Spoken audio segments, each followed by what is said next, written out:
When you're looking for advice on how to live a good life, you might be looking in the wrong century. Turns out, some of the most powerful, most relevant guidance actually comes to us from over 1,500 years ago. Okay, let's just dive right in with a question that, let's be honest, we all think about. In this world we live in today, what does it actually mean to be wealthy? What is true, lasting wealth, really? Well, for the answer, we're going to turn to Bhartrihari, a legendary Indian king and poet from way back in the 5th century. He left behind this incredible collection of verses that are kind of like a set of keys. They unlock a totally different way of looking at life, at success, and at what really, truly matters. So, first up, we've got to tackle the big one, money. Bhartrihari was a king, so you can bet he knew a thing or two about wealth, and he was not afraid to talk about its power. What I find so striking here is just how blunt Bhartrihari is. He's basically saying that when you have money, society just suddenly sees you as smart, talented, and even virtuous. It's almost as if the gold itself just magically gives you all these amazing qualities. And here's the flip side. You take away the money, and that very same person, same mind, same skills, same everything, is suddenly seen as a nobody. It's this strange, almost magical social transformation that's based entirely on what's in your bank account. So this just begs the question, right? If our entire social standing can hinge on having money, just how stable is that? How permanent is that power, really? Bhartrihari points out that wealth is incredibly fragile. Think about it. Just like a king can be brought down by some bad advice, or a friendship can just wither away from neglect, your wealth can completely vanish through simple carelessness.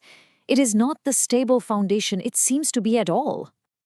So, if material wealth is this shaky, Bhartrihari points us toward a different path, an alternative. He talks about an internal treasure, a completely different kind of currency that can never ever be lost. And this is where the contrast just becomes so incredibly clear. Material wealth, it can be stolen.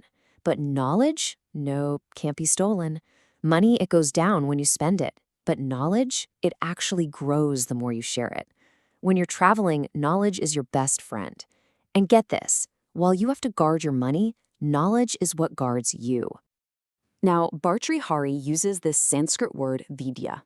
And it's so important to understand that this isn't just about book smarts or having a college degree. No. It's a much deeper idea. It's about true knowledge, practical skill, and the wisdom that comes from a genuine, deep pursuit of understanding. It's about character. What a powerful statement. Even kings, the absolute wealthiest people around, ultimately respect and honor learning. For Bhartrihari, vidya is what makes us human. He says without it, we're really no different than animals. It's the true mark of being fully human. And he uses this absolutely beautiful metaphor to drive the point home. All the other things we use to decorate ourselves, jewelry, perfumes, nice clothes, they all fade away. But the one thing that truly makes a person beautiful is refined speech, which comes directly from learning. That is the only ornament that is truly permanent. So, we've moved from what you have to what you know.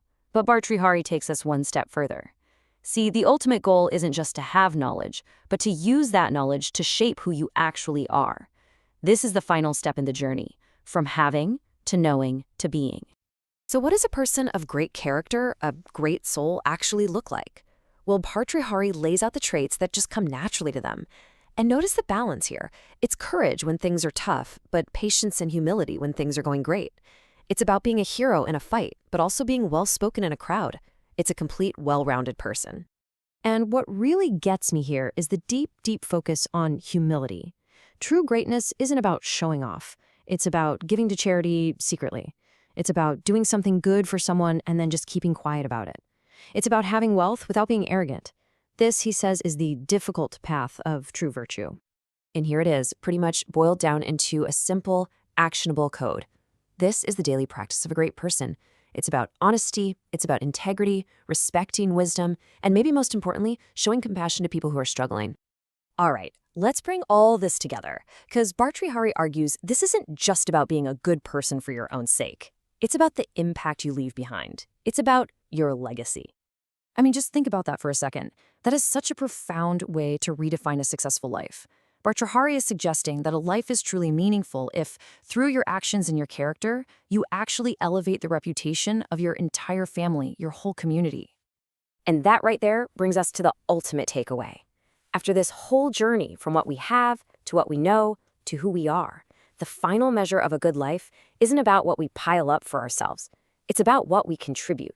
It's the legacy of value we create for everyone who comes after us. And so that just leaves us with one final question to think about. Looking at your own life, your own priorities, your own actions, what kind of wealth are you building? Is it the fragile kind that can disappear in an instant? Or is it the indestructible kind that truly lasts forever?